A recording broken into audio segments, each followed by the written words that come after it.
The most eaten sandwich in human history was invented by nobody. Every city in America claims it. Every claim is wrong. The name comes from Hamburg, Germany. German immigrants arriving in New York brought with them Hamburg steak, minced beef seasoned with onions and spices. It was not a sandwich. It was not served between bread. It was simply meat. Sometime between the 1880s and 1904, someone put the patty between two buns. 3 American towns claim the moment. None of them can prove it. By the 1930s, the hamburger was the dominant street food of the United States. By the 1960s, McDonald's had turned it into a global industrial system. Tens of billions consumed every year. Named after a city that never made it. Claimed by towns that cannot agree on the date. Eaten by more people than any other sandwich in history. Nobody invented it. Everyone owns it. Banh mi. France spent nearly a century occupying Vietnam. When they left, they took their army. The baguette stayed. French colonial administrators arrived in Vietnam in the late 19th century and brought with them wheat flour, butter, and the baguette. Vietnamese bakers adopted the form but immediately began changing it. The colonial baguette was dense and chewy. The Vietnamese version became lighter, airier, with a thinner crust, adapted to local wheat, sometimes mixed with rice flour, and to the humid climate of Southeast Asia. The filling transformation was more radical. Cold cuts and butter gave way to pickled daikon and carrots, fresh cilantro, sliced chili, and pâté. The French brought the vessel. Vietnam redefined everything inside it. By the 1950s, banh mi was already a fixture of Saigon street food. After reunification in 1975, it spread with the Vietnamese diaspora across the United States, Australia, and France itself. In 2019, the Oxford English Dictionary added banh mi as an official English word. The colonizers are gone. Their bread became someone else's national identity. Cubano. Cuba does not claim the Cubano. The sandwich that bears its name was likely not invented there. In the 1880s and 90s, Cuban workers migrated to Tampa, Florida, and Key West to work in cigar factories. They brought with them a tradition of simple ingredients: Cuban bread, roast pork, ham, Swiss cheese, mustard, pickles, that developed into a pressed sandwich tradition suited for factory lunch breaks: fast, filling, portable, cheap. Tampa and Miami have disputed the original recipe for over a century. Tampa insists on salami as an additional layer, a contribution from the Italian and Spanish workers who shared the same factories. Miami considers salami a corruption. The dispute has never been resolved. What is agreed is the technique. The Cubano is pressed flat on a plancha, a hot iron griddle, until the bread is compressed and the cheese melts into the meat. The pressure is not optional. It transforms 4 separate ingredients into a single, unified object.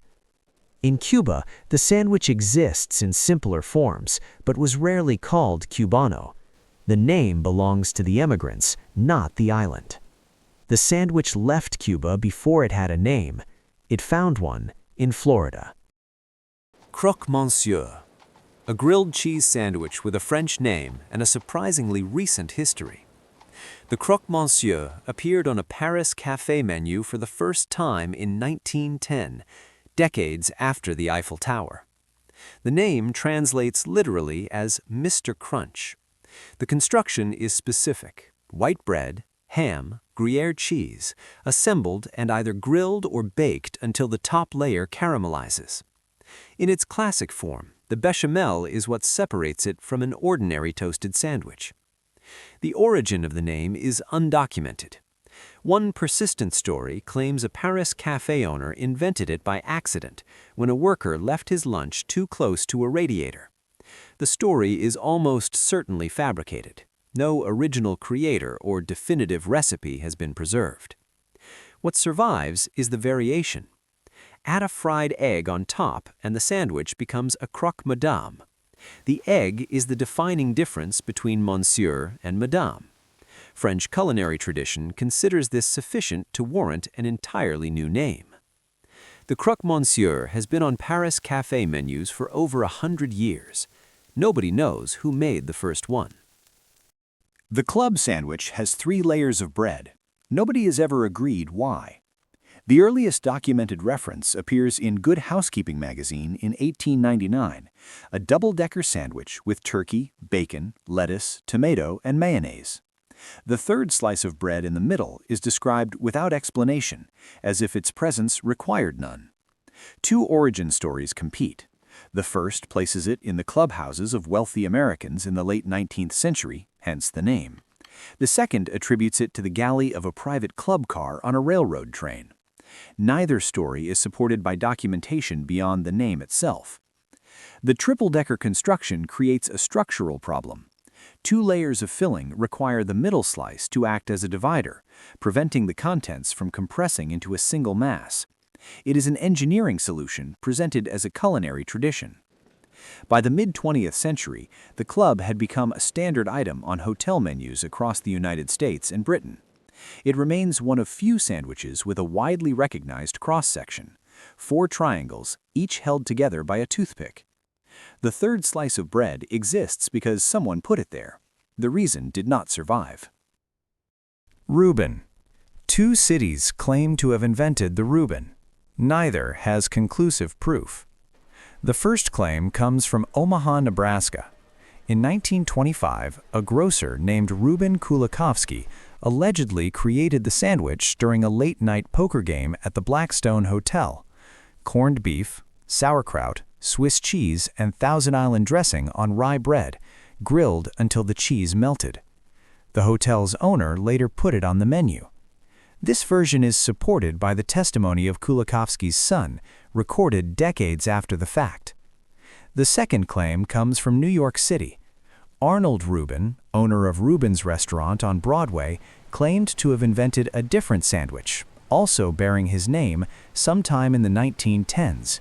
His version used different ingredients and a different construction. The overlap is the name and nothing else. Both claims have been documented, but neither has been definitively proven. The Omaha version is more widely accepted, supported by local documentation and a more detailed origin story. What is not disputed is the construction. Corned beef and sauerkraut on rye is an unlikely combination, a blend of Jewish deli traditions with ingredients that break kosher rules. It belongs to no single culture. It arrived from the collision of several. 2 cities, 1 name. The sandwich exists, the inventor does not. The po' boy was invented during a labor strike. The name came from the workers it was made to feed. In 1929, streetcar workers in New Orleans walked off the job in a dispute over wages and benefits. 2 brothers, Clovis and Benjamin Martin, former streetcar workers themselves, decided to feed the strikers for free. They filled French bread with whatever was cheap and filling, often gravy, roast beef, and leftovers. Every time a striker came to the door, the brothers would reportedly call back to the kitchen, "Here comes another poor boy." The bread was critical. New Orleans French bread is not a baguette.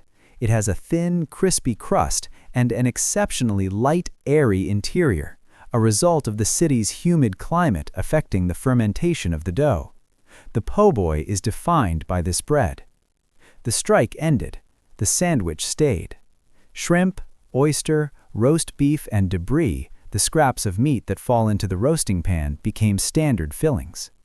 Dressed means lettuce, tomato, mayonnaise, and pickles. Ordering a po' boy undressed is less common. It started as charity. It became a city's signature dish. Katsu Sando. In Tokyo, a sandwich made of white bread and a fried pork cutlet can sell for the equivalent of $50. The bread is the point. Katsu Sando is the Japanese answer to the Western sandwich, adapted, reinterpreted, and refined into something distinct. The cutlet is tonkatsu, pork loin breaded in panko, fried until the crust is hard and the interior stays moist. The sauce is tonkatsu sauce, thick, sweet, slightly acidic. The bread is shokupan, Japanese milk bread, soft enough to compress under pressure without tearing. The assembly matters. The crusts are always removed. The sandwich is pressed and cut into precise rectangles. In high-end versions, the pork is Wagyu, or premium Kurabuta, heritage breed black pig, and the price reflects the ingredient, not the labor. Katsu Sando became a cultural export through convenience stores. 7-Eleven and Lawson in Japan sell millions of them annually at affordable prices. The same sandwich exists at opposite ends of the market simultaneously, a $50 luxury item and a $3 convenience store staple. Japan took a fried cutlet, put it between two slices of bread, removed the crusts, and created a distinct form. BLT. 3 ingredients. One of them was difficult to keep fresh consistently before the middle of the 20th century. Bacon, lettuce, and tomato have existed as individual foods for centuries. The combination did not become a standard sandwich until refrigeration made fresh tomatoes and crisp lettuce reliably available year-round. Before mechanical refrigeration reached ordinary households in the 1940s and 50s, a fresh tomato in winter was a luxury. The BLT as a daily lunch option required an infrastructure that did not exist until recently. The first documented appearance of the BLT as a named sandwich occurs in American cookbooks and restaurant menus in the late 1940s. It spread rapidly through the 1950s as refrigerators became standard in American homes. The sandwich and the appliance grew together. The construction has a logic. Toasted bread provides structural resistance against the moisture of the tomato. Mayonnaise on both inner surfaces creates a barrier that slows soaking. Bacon goes in the center, elevated slightly by the lettuce, preventing direct contact with the bread. What appears to be the simplest sandwich in the world is an engineering response to the problem of moisture. The tomato makes it. The refrigerator made it possible. Shawarma is one of the most widely eaten street foods on the planet. It was built on a single mechanical innovation.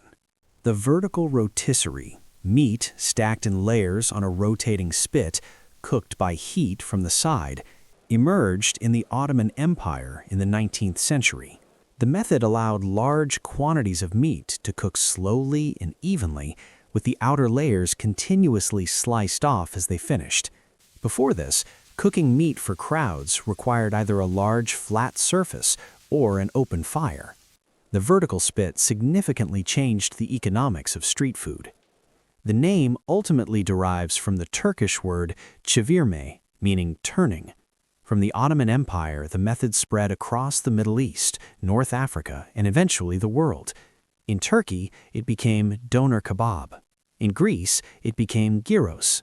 In Mexico, where Lebanese immigrants arrived in the late 19th and early 20th centuries, it became tacos al pastor. The same rotating spit, the same principle, different names across different cultures. The sandwich format, meat shaved directly into flatbread with vegetables and sauce, emerged as a portable street food version. Today, shawarma is found across nearly every continent. One rotating spit, 4 cuisines. The meat keeps turning. The torta is eaten by millions of people every day. Outside Latin America, almost nobody knows what it is. Mexico's national sandwich is built on a specific bread called bolillo or talera, a white roll with a crispy exterior and a soft interior, influenced by French baking traditions during the 19th century.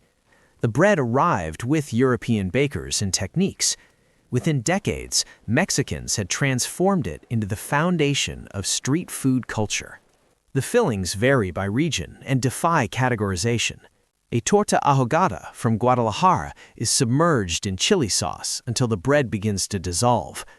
A torta cubana from Mexico City stacks every available ingredient, milanesa, ham, sausage, egg, avocado, jalapeno, into a single construction that requires both hands. A semita from Puebla uses a sesame-topped roll and includes chipotle, avocado, and a Mexican herb called papalo. What unifies them is the bread and the logic. The bolillo's crust is strong enough to hold wet fillings without collapsing immediately. The soft interior absorbs sauce without disintegrating. It was engineered, accidentally, for exactly this purpose. The French brought the bread. Mexico built an entire street food tradition on top of it. A hot dog is a sausage in a bun. Whether that makes it a sandwich depends entirely on who you ask, and they will not agree. The sausage has clear origins. German immigrants brought frankfurters and wieners to the United States in the 19th century. The bun is less certain.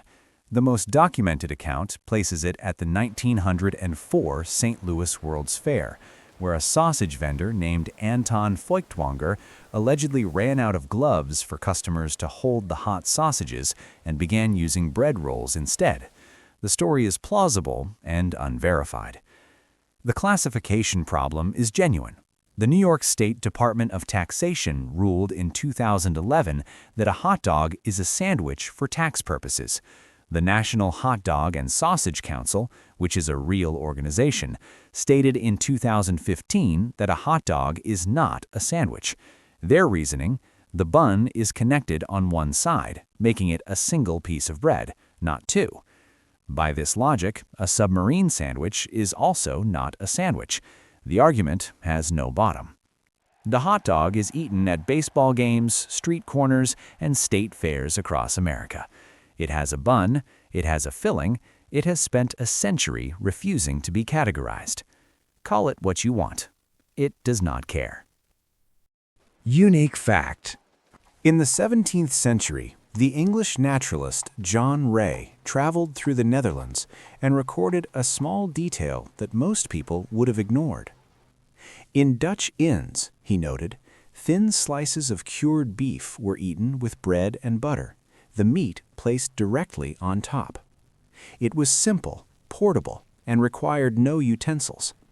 Ray wrote it down in his travel notes, published in London in 1673. The description appears without emphasis, one observation among many. John Montague, the fourth Earl of Sandwich, had not yet been born. The story that gave the sandwich its name would come later. The idea did not. Bread and meat had already been combined, repeatedly, in different places, for different reasons. The Earl did not invent the idea. He made it visible. The rest had already been there.